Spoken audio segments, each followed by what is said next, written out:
ઇનામને આશીર્વાદ જો પૂરા થયા હોય તો પ્રજાજનોનો મજરો સ્વીકારો મહારાજ. એટલે શું પીંગળા આપણે રાજસભામાં આવી પૂછ્યા? આપણે રાજસભામાં આવી પૂછ્યા એ પણ તમને ખ્યાલ નથી? ક્યાંથી ખબર હોય પીંગળા? જ્યાં જ્યાં નજર કરું છું હું, જ્યાં જ્યાં નજર કરું છું ત્યાં મને પીંગળા દેખાય.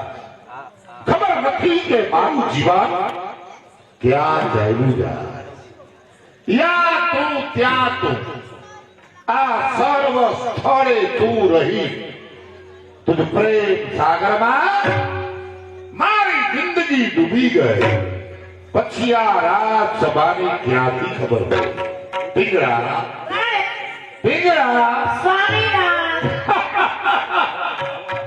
વાહ મહારાજ વાહ, અભ્યાસ તો બહુ સારો કર્યો. મને સપને પણ ખ્યાલ નહોતો કે મારા મહારાજાના મુખમાંથી આવા શબ્દો સરી પડશે.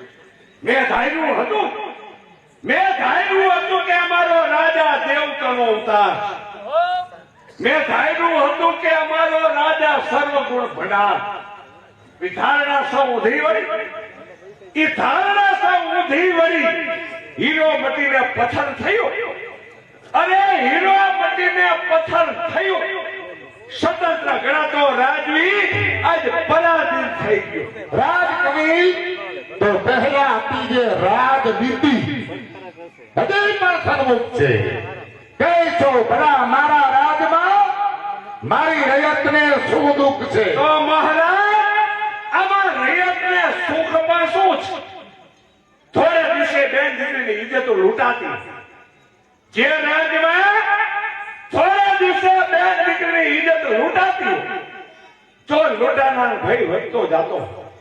વિદ્યાલયમાં જે શ્રેષ્ઠ હતી આ ઉજ્જૈન નગરી, વિદ્યાલયમાં શ્રેષ્ઠ હતી આ ઉજ્જૈન નગરી માં શારદા બિરાતી જે રાજમય ગર્વથી. એ ધારણા સૌ ઊંધી વળી, એ ધારણા સૌ ખંડિત થઈ.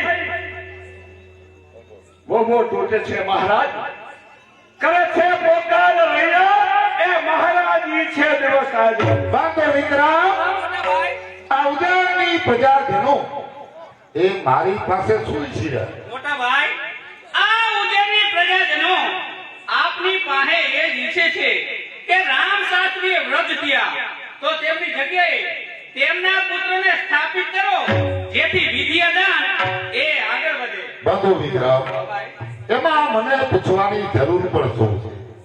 તને યોગ્ય લાગે એમ તું કરી શકે. છતાં મને ફુરસત મળશે તો ચોક્કસ રાજસભામાં હાજરી આપીશ. શું કીધું મહારાજ? ફુરસત મળશે તો રાજસભામાં હાજરી આપીશ. જી હા મહારાજ, રાજનો કારભાર તો કારભારીઓ ચલાવે, છતાંય કહો કે ફુરસત મળશે તો હાજરી આપીશ. રાજકવિ, તમને એટલો ખ્યાલ હોવો જ જોઈએ કે હું તમારો રાજા છું. અમારો રાજા તો ત્યારનો મરી ગયો. સ્વતંત્ર ગણાતો રાજવી આજ પરાધીન થઈ ગઈ. એ હરપ હતો એ હૈલો ગયો, રીસોટો રહી ગયો. ભરતસિંહ તું પટાઈ ગયો, તારું પોતળું બાકી રહ્યું. રાજકવિ, જરા મારી સભ્યતા રાખતા શકો. બહુ સભ્યતા રાખી મહારાજ, પણ કેસરી સિંહ છે એ સ્વતંત્રતાથી શોભે. આમાં ફળ આવે ત્યાંમાં એ નમતા શોભે. પણ રાજા બને આજ તો પડતી તળાએ ધાન.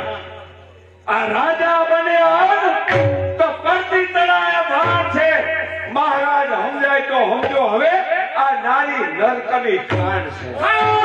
રાજકવિ, હું સર્વ કંઈ સહન કરીશ, પણ મારી પિંગળા એનો અપમાન હરગીઝ સહન નહીં કરી શકું. હવે પછી મારી સામે તે આવી ઉગતાઈ કરી તો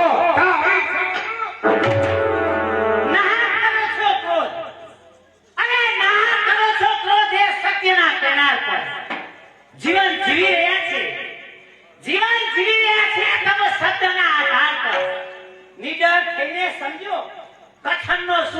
છે એ બોલ એના નહીં પ્રજાનો પોકાર છે આ પ્રજાનો પુકાર. પ્રજાનો પોકાર છે હા મહારાજ હા બેડા મારી મહારાણી પિંગલાના શબ્દોય હાંભળ્યા ને આ સાંભળ્યું. એક આંગળીનો આધાર મળતા આખો પોચો પકડી લીધો. ખરું કે નહીં? મહારાજ સત્ય છે જરૂર કહીશ સત્ય હશે એ મને જરૂર કહે.